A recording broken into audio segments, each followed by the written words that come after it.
Welcome back to another episode of Stand on Guard. I'm your host, David Crayden. It's been a riveting 24 hours or so. When we come back, it looks like God intervened in the attempted assassination of Donald Trump. So we are in a very precarious position in this country.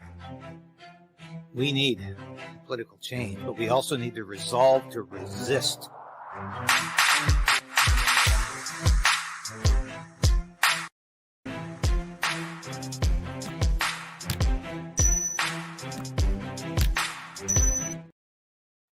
Yes, please like the station. Hit that like button if you can. Smash it, because we're getting smashed by YouTube lately with demonetization for very strange reasons, but that's what I come to expect. Yeah, it's been a real history-making 24 hours. And I think a lot of people are going to say, I remember what I was doing on that Saturday night when somebody tried to kill President Donald Trump, former president, and soon to be the next president, Donald Trump. Certainly after this, he showed himself to be heroic under fire. I really haven't seen this since President Ronald Reagan had an attempt made on his life in 1981. I remember that incident very well. I was a young school boy at the time, but I do recall that incident very well. And this will be remembered. I think it will be remembered for a lot of reasons. The incompetence, the sheer incompetence of his security, the Secret Service, once again demonstrating that it's probably the worst private, if you will, exclusive police force in the world. It is useless. And they demonstrated that, I think, to perfection on Saturday. We'll get into that a bit later.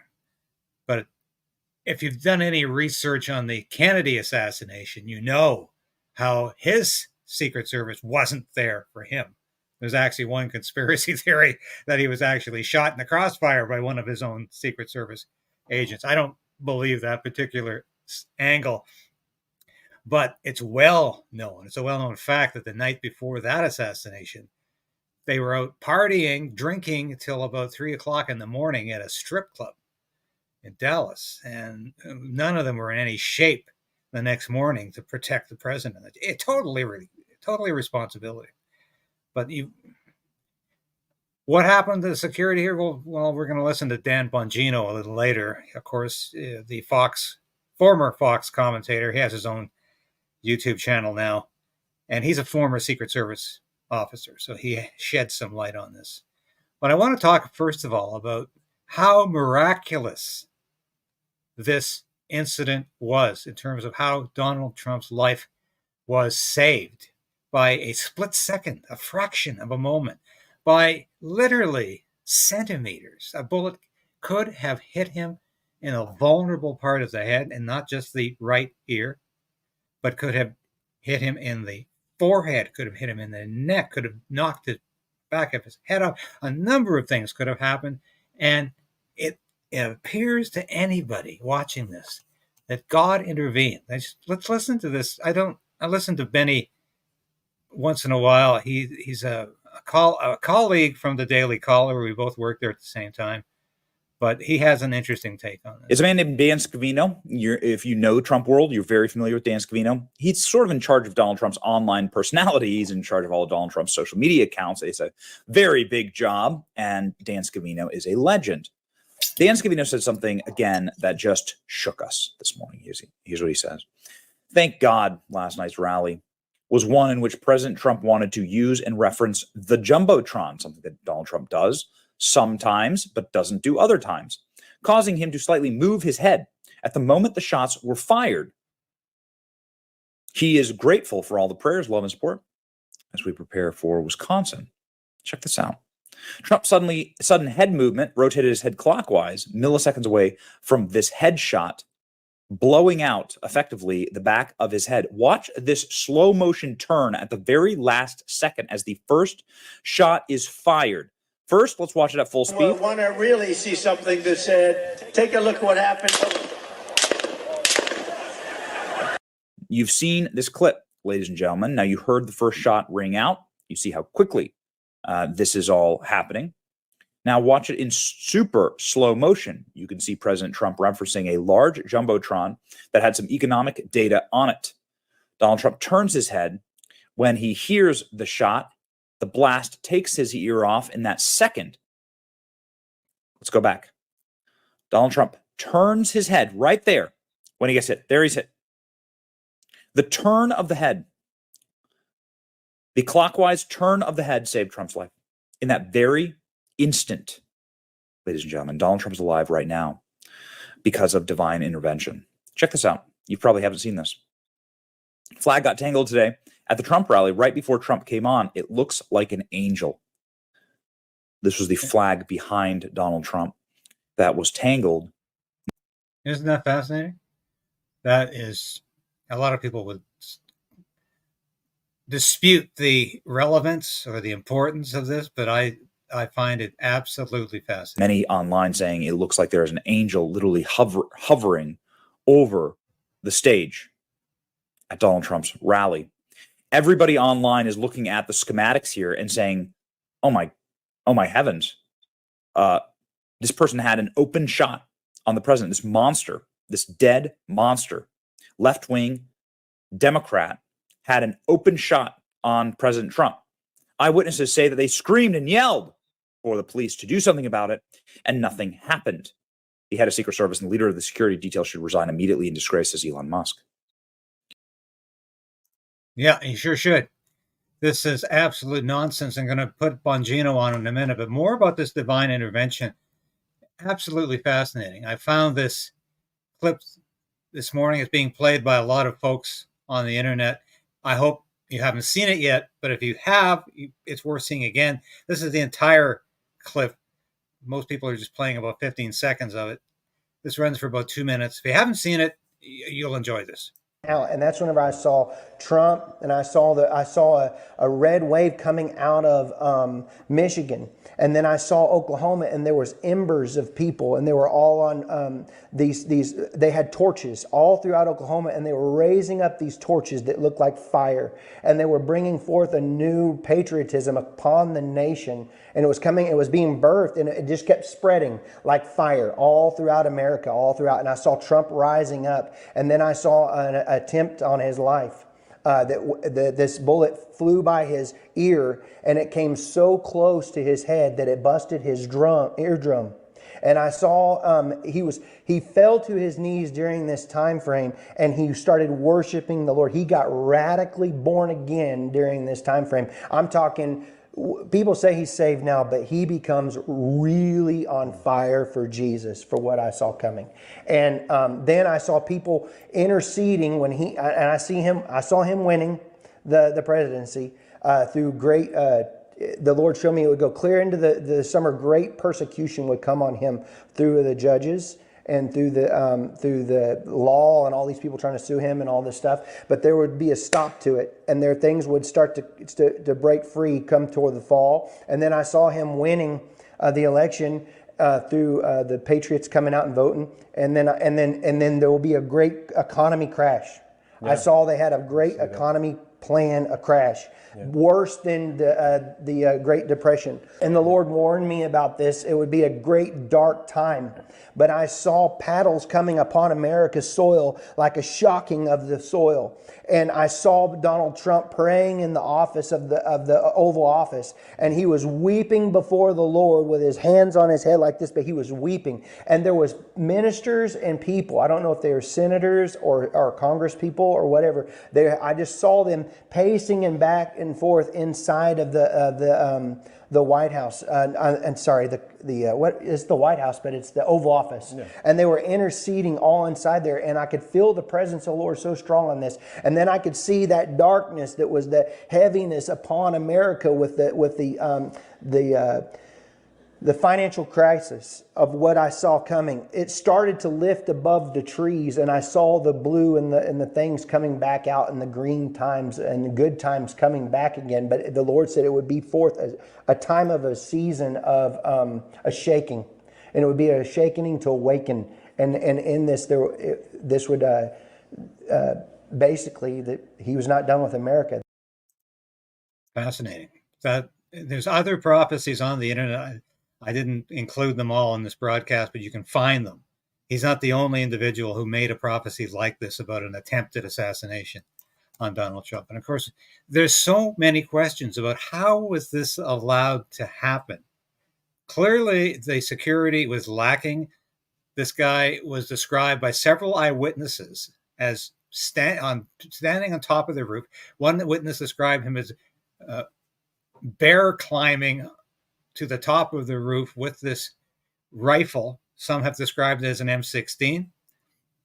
And you know, that's a little bit old, that shot's a couple of months old, and to take if him you down. want to really see something that's said, take a look at what happened. Yeah, it's not entirely clear from that clip, but the sniper does hesitate. You know, and here's the sniper. He allowed this would-be assassin to get one shot off. That was potentially the fatal shot that Trump barely missed. It barely missed Trump's head. And that was the shot that he was allowed to get off. Now, there were further shots that fired. Other people have been critically injured. One other individual, a fire chief, died protecting his two daughters. He's a hero. And this guy hesitated. And I want to know why. And so let's watch this clip with Dan Bongino. Once again, former Secret Service member, officer. He understands that there was a problem here. So again, open security questions right now, and this is why, again, I think the Secret Service, the PR, Anthony Guglielmi, has to be very careful about what they put out. You know, he says in his X post, and you can read it yourself. You don't need to hear it from me, that they deployed these extra resources and technology. Okay, well, which ones? You're telling me the best technology you have was deployed, and you missed a shooter 130 yards? Say it was 200 yards. The Secret Service CS team, Pete, the counter sniper teams, and I'm not sure those two guys are Secret Service. We have to remember that we don't always, when we go to New York sometimes with high-level protectees, we'll use NYPD ESU counter sniper. So I'm not really sure either way, they'd still be briefed in. The question we have to ask is, if that's the best technology we have, and we had a CS team up there with a shooter that, you know, we're trained out to 1,000 yards in the Secret Service with the counter sniper team. How did they miss someone at most, you know, 1/5 of the way there? It doesn't make any sense. And even worse, it's broad daylight on a white roof. So again, open questions here. Was there forward-looking infrared deployed? Was there aerial support, drones, helicopters? You know, something happened too. If you go back and listen to the audio, I want you to listen to this after I get off here. When Donald Trump, after this tragic thing happens, you'll see the Secret Service agents. And by the way, I know some of those guys personally. It takes a lot to run into bullets, divorcing the security failure. So at least they did that part, you know, correctly, and they knew what they were doing after the security absolutely failed. But you're going to hear something if you listen closely. The guy mentions Hawkeye on the scene. He's talking about those two, the black BDU with the tactical gear CAT element, that two-man CAT element. That stands for Counter Assault Team. That's a Secret Service Special Weapons Team, equivalent to our SWAT. So they're there. They all deployed and did what had to be. That the bunting around the front of the stage is probably armor. Donald Trump knew to duck. I mean, most people would. He saved his own life. That's just a fact. The evacuation did not go right. I mean, the rule with the Secret Service is cover the protectee and evacuate. The other rule is maximum to the protectee, minimum to the problem. Why minimum to the problem? Because you don't know that's the only problem. It could be a distraction. There could be another person in the crowd. So if you don't jump on the protectee, you could be looking at multiple shooters. So at least that part, the guys there, you know, stepped up there. But the failure here is absolutely catastrophic. And I got to tell you, the Secret Service should be very careful. I can tell you and absolutely confirm from the horse's mouth, from multiple people, not just one. And I saw Congressman Waltz text this out before on X. There have been repeated requests to increase the security footprint around not just the residences of Donald Trump, but the body itself. And they have been rebuffed. Like I said, I could tell you actual quotes. The Secret Service directors completely failed and candidly should resign today. Yeah, and I think nobody is saying this better than Dan Bongino, and I think that sums it up very, very well. This is the image we're going to remember from last night. Donald Trump raising his right arm, his right hand, and saying, "Fight." He's alive. He has won the presidency, if there was any doubt about this. And I am seeing that everywhere I go on the internet. This is interesting. My old friend Scott Moorfield, we worked together at the Daily Caller as well. He was never a fan of Donald Trump. I was all in for Donald Trump in 2016 and 2020. You know, I had some reservations when he supported the bailout to Ukraine, and I don't think he's been forceful enough on criticizing the vaccine, but there's so much in his favor that, of course, I am supporting his reelection in 2024. But Scott Moorfield says in his post that he, after being so anti-Trump, coming at Trump from the right, he now feels like he wants to go through a wall for this man. And I think a lot of people are feeling that way. He handled this situation with such courage and grace at the same time that I think he earned the respect of a lot of detractors, people who didn't think he should be reelected. And I think that has been a legacy. Of course, it's also brought out some of the idiots in the Canadian media who are pathological Trump haters who suffer from Trump hatred syndrome. It would loathe the man, and I include Andrew Coyne, who is not a friend. I don't know Andrew. I have met him on a few occasions at press events, but he had the gall to suggest that this was going to be exploited by Trump and the Trump campaign. And there's a sense here that he's almost disappointed, and it's just galling to read this. And I responded to him last night to say that this is just unacceptable. I passed this on to Viva Fry, and I'm not going to put his response to Andrew Coyne on here because it was very highly censorable. But he was a lot tougher than I was on him, because this kind of post is deplorable, disgusting, not just rude, it's obnoxious, and it's sickening. And it's the kind of crap you come to expect from a pathetic columnist like this.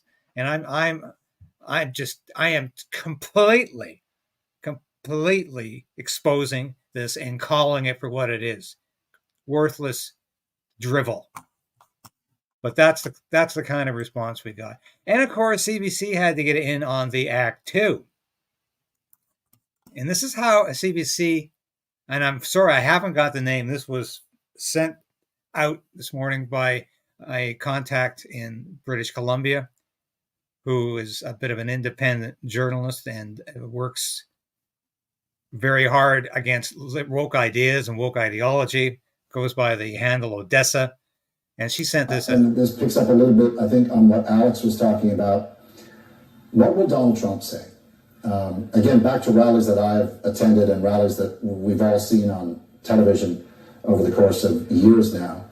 We've seen him in an animated fashion, when a demonstrator rises up, right? Get him the hell out of there, right? Things like that kind of language that Trump has used. And at other times, in other circumstances, the kind of language that goes down the path toward violence. How will Trump respond to this verbally? What will he tell the MAGA crowd about how he is, about what he thinks about what has happened? What will they think? To where Steve and Alex are in Milwaukee, where, unless plans have changed, I'm supposed to go tomorrow. There is a giant security perimeter around the area where the convention is slated to happen. Security is about to go up, times 100. When I heard the news about this today, I was at home starting to pack for the convention, and I was taking a gas mask, because there is certainly the potential for violence at any of such events these days, especially, as we've been saying throughout the afternoon here, especially in this time of such deep division and polarization and the violent rhetoric, not just from President Trump at times, but from his followers and from others who are observers to this and participants in the various rallies and things like that. What nonsense. This man was just about murdered at a public event by an assassin. And this CBC talking head, we don't see his head, suggests this is all about the violence from Donald Trump's team? How stupid, how willfully stupid are some of these so-called commentators and these pathetic journalists who go on the air and spout off this absolute nonsense, rubbish. And this is all that was. And to suggest that, like Andrew Coyne, that it's Donald Trump's fault. But clearly the days of these people dominating the news is over. I'd like to know how many people went to social media, went to YouTube, Rumble, and other platforms like this to watch the news unfold last night and into the morning. How many went to mainstream media? How many went to social media? What's the percentage breakdown now? I bet you a majority are beginning to go to social media because they don't trust the legacy media because of reports like that. Precisely because of reports like that. You know, the Wall Street Journal story out this morning. This is the latest turn on this. This individual, Thomas Crooks, who they're still calling a suspect, even though he's dead. You know, the would-be assassin, Crooks, had explosives in his vehicle. So he was obviously thinking about doing something else had he been successful in killing Donald Trump. Now, I don't know how he thought he was going to leave the scene alive. But clearly he thought he was, because he had explosives in his vehicle. But once again, he should never have been allowed to get that first shot off. And I believe it was nothing short of divine intervention. But he's alive. You know, here's a map. They've actually got one shot out there. I'm not including it, of the bullet going past Trump's head as it grazed his ear. And I don't know if it took out a portion of his ear or not, but he was certainly bleeding profusely. But you can see from the map here that he was in an ideal position to shoot the president. And somebody allowed him to get into that ideal position and made no attempt to stop him until he fired his gun. That is, to me, is just absolutely explosive. And it's interesting, of course, you're not allowed to suggest that there could be some collusion or conspiracy here with the Justice Department, maybe looking the other way just long enough until former President Trump was killed. Is it possible? Of course it is. The Justice Department is persecuting Donald Trump in any way it can. He at one time had 4 trials on the go.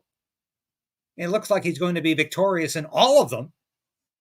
But the Justice Department has been trying to wear him down. And was this another attempt, not just to wear him down, but to kill him? Potentially. And when you have eyewitnesses saying that they were waving, yelling at the police, saying, hey, there's a guy over here with a gun. There's a guy on the roof with a gun. The police looking the other way, pretending they can't hear, playing dumb. What's going on here? Obviously, these are questions that need to be asked because somebody was intentionally not doing their job. And that is what is so galling about all of this, is that this is gross irresponsibility. And yet, I heard a BBC report this morning saying, well, you can't believe those eyewitnesses. You can't believe what people in the crowd are saying. Not only, it has to be sanctioned by a journalist, by the official press corps, for any of these stories to be ratified, for any of these stories to be confirmed. Once again, what planet do these people live on, these journalists? There's no better report at an event like this than an eyewitness who was there, and the journalist wasn't. So the eyewitness is saying this. Why would they be making this up? Obviously, they're concerned that something was not done properly to protect the security of their candidate in this election. Interestingly enough, I thought Joe Biden's response, although late, he actually responded after former Presidents Barack Obama and George W. Bush had already responded. He was the third, even though he's the sitting president. His response was relatively gracious, and he actually referred to Trump not as the devil incarnate, but as Donald, and he said he would be calling him at the hospital to talk to him. It was a relatively rare moment of civility from Joe Biden. And so I thought that was a nice gesture. But incidentally and interestingly, just a couple of days back, Joe Biden put out a post, or his staff. I don't know if Biden's capable of posting on X anymore. But, he says it's time. The debate is over. So we're done talking about the debate. It's time to put Trump in a bullseye. Now, was that an intentional reference? Was that a message from the Democratic Party, from the presidency, from at least Biden's handlers to that Manchurian candidate out there? Now, act.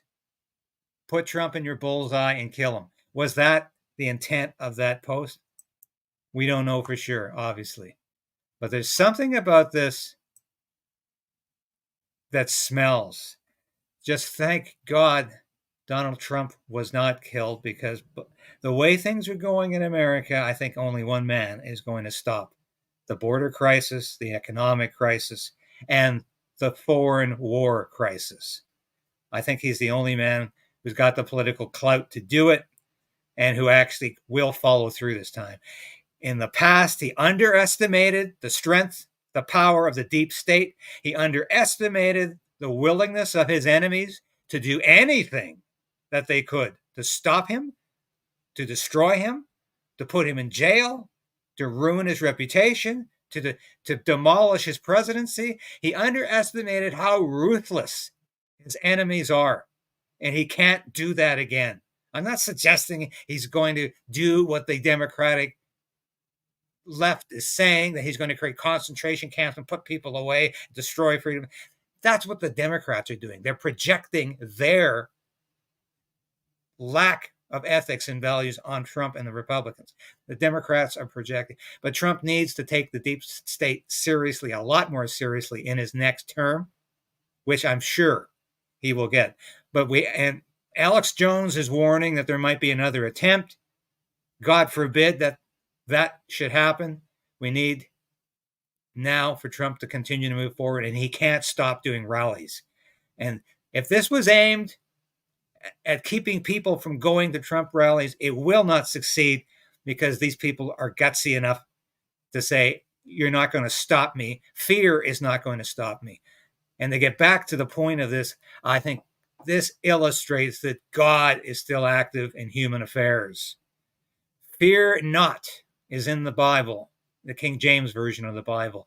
365 times that phrase appears in the Old and New Testaments. Fear not. There's one fear not for every day of the year. I was told that as a young boy by an evangelical mentor of mine named Gene Avon, who was one of the more fantastic pastors and evangelists that I ever came across in my life. And the words he shared with me as a young lad stay with me today. And that was one of them. So I say that to Donald Trump and his family, and to everybody who witnessed that attempted assassination in Pennsylvania Saturday night. Fear not. The Lord is with you, and the Lord is with us all. Thank you for watching today. I'll be back again tomorrow with more of the news Thank you for watching this episode of Stand on Guard and being a part of the KRAYDEN'S Right channel. If you've watched this episode to this point, you've watched it all. And that's really important for a small station like this. We always say subscribe, hit the bell, be a part of the KRAYDEN resistance. Resolve to resist. That's what we're doing. And if you become a subscriber, if you're a supporter of this station or a member through Substack, through YouTube, and now you can be a local as well, that's so important to us because I couldn't do this without you. I made a decision to become an independent journalist about a year ago because I wanted to bring all of my experience in the military, in journalism, to you. I don't promise anything I can't deliver. I don't offer clickbait. I offer truth. The truth is out there, and it's my job to bring that truth to light and to you. Yeah, before I leave you, my producer just added this. This is the bullet. You might have seen this, you might not. This is the bullet whizzing past Donald Trump's head. A fraction of a second, perhaps millimeters from killing him. That is something that I think we'll all remember from this day forward. Thanks again for watching. I'll be back tomorrow, folks. Bye for now.